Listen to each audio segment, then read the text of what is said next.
पूर्व प्रधानमंत्री इंदिरा गांधी ने 1 अप्रैल 1973 को प्रोजेक्ट टाइगर की शुरुआत की थी। आज इस प्रोजेक्ट टाइगर को 50 वर्ष पूरे हो गए हैं। पूर्व प्रधानमंत्री इंदिरा गांधी के इस प्रयास के चलते ही आज भारत ही नहीं बल्कि पूरी दुनिया बाघों को देख पा रहे हैं।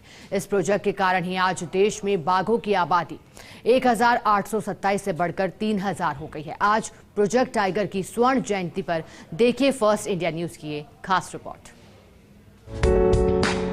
दुनिया के 70% से ज्यादा बाघ आज हिंदुस्तान में है। बाघ संरक्षण में हिंदुस्तान दुनिया भर में मिसाल कायम कर चुका है, लेकिन ये सब संभव हो पाया तो पूर्व प्रधानमंत्री इंदिरा गांधी के प्रयास के कारण, क्योंकि पूर्व प्रधानमंत्री इंदिरा गांधी ने विलुप्त होती बाघों की प्रजाति को बचाने के लिए प्रोजेक्ट टाइगर की शुरुआत की थी। राजस्थान के कैलाश या सांखला के प्रयासों से ही पूर्व प्रधानमंत्री इंदिरा गांधी ने इस प्रोजेक्ट को शुरू किया। इस प्रोजेक्ट के कारण ही राजस्थान में बाघों की सर्वाधिक 115 संख्या हो पाई। इस प्रोजेक्ट के कारण ही राजस्थान में रणथंभौर, सरिस्का, मुकुंदरा और रामगढ़ विषधारी टाइगर रिजर्व स्थापित हो पाए और अब इसी कड़ी में 5वां नया टाइगर रिजर्व धौलपुर में बनने जा रहा है। प्रोजेक्ट टाइगर की शुरुआत पूर्व प्रधानमंत्री इंदिरा गांधी ने उत्तराखंड के जिम कॉर्बेट नेशनल पार्क से की। बाघों की प्रजाति की लगातार घटती संख्या को देखते हुए भारत सरकार ने 1 अप्रैल 1973 को प्रोजेक्ट टाइगर की शुरुआत की। दरअसल 20वीं शताब्दी में भारत में बाघों की आबादी 20,000 से 40,000 के बीच थी, लेकिन महाराजाओं और अंग्रेजों की शिकार प्रथाओं के साथ साथ अवैध शिकार गतिविधियों के कारण उनकी संख्या लगभग 1820 से काफी कम हो गई। इस वजह से तत्कालीन सरकार ने वनस्पतियों और जीवों की विभिन्न प्रजातियों के संरक्षण के लिए 1972 में वन्य जीव संरक्षण अधिनियम पारित किया और इसके बाद 1973 में देश में बाघों की आबादी बढ़ाने के महत्वाकांक्षी उद्देश्य से प्रोजेक्ट टाइगर को शुरू किया गया। इस परियोजना के शुरुआती सालों में भारत में केवल 9 टाइगर रिजर्व थे, लेकिन इस प्रोजेक्ट के बाद भारत के 18 बाघ रेंज राज्यों में अब 53 रिजर्व स्थित हैं। प्रोजेक्ट टाइगर के तहत शुरुआती समय में जिम कॉर्बेट, मानस, रणथंभौर, सिमलीपाल, बांदीपुर, पलामू, सुंदरबन, मेलघाटा और कान्हा राष्ट्रीय उद्यान रिजर्व किए गए। प्रोजेक्ट टाइगर को शुरू करने का उद्देश्य बाघों के आवासों को कम करने वाले कारकों को कम करना और उनका प्रबंधन करना था। साथ ही वैज्ञानिक, पारिस्थितिक, आर्थिक, सौंदर्य और सांस्कृतिक मूल्यों के लिए एक व्यवहार्य बाघ आबादी सुनिश्चित करना था। इस परियोजना के लिए एक प्रशासनिक निकाय बनाया गया, जिसका नाम राष्ट्रीय बाघ संरक्षण प्राधिकरण रखा गया। टाइगर टास्क फोर्स की सिफारिशों के अनुसार 2005 में NTCA का गठन किया गया और गठन के तहत 8 संरक्षण इकाइयां बनाई गई, जिनमें से प्रत्येक का नेतृत्व करने के लिए एक निदेशक नियुक्त किया गया, जो अपने आरक्षित क्षेत्र के लिए जिम्मेदार किया गया।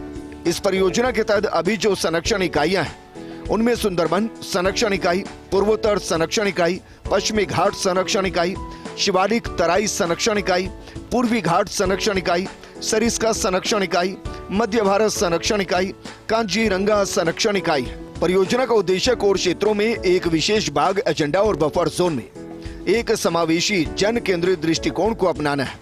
साथ ही बाघों के आवासों को उनकी पारिस्थितिक शुद्धता में संरक्षित करने के अलावा देश में बाघों की जनगणना करने का काम भी करना है।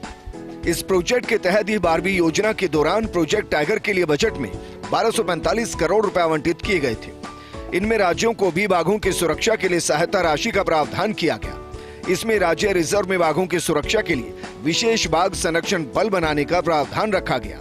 वहीं परियोजना में तस्वीरों के साथ अलग अलग बाघों का एक राष्ट्रीय डेटाबेस बनाने की प्रक्रिया शामिल की गई, जिसका उद्देश्य जब्त किए गए शरीर के अंगों या मृत बाघों का पता लगाना है। वहीं परियोजना में बाघों के लिए निगरानी प्रणाली, गहन संरक्षण और पारिस्थितिक स्थिति को 2010 में लॉन्च किया गया, जो कि बाघों के लिए एक सॉफ्टवेयर आधारित निगरानी प्रणाली है। इसका उद्देश्य सूचना प्रौद्योगिकी का उपयोग बाघों की संख्या पर नजर रखना है। प्रोजेक्ट टाइगर उद्देश्य और कार्य पद्धति। ये परियोजना मुख्य क्षेत्रों से सभी मानवीय गतिविधियों को खत्म करने की दिशा में काम कर रही है।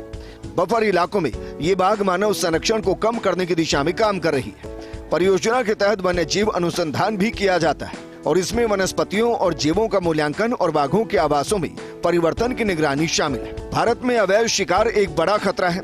बाघ विशेष रूप से कमजोर है, क्योंकि अंतर्राष्ट्रीय काला बाजार में बाघ की खाल की भारी मांग है। बाघ के पंजे और अन्य अंग भी मांग में है।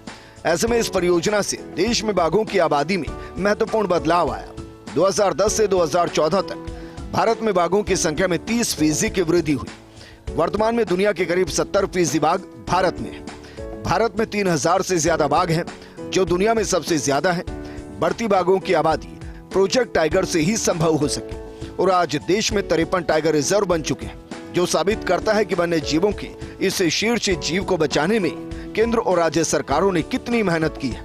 Nirmal Tiwari, first India news, Jaipur.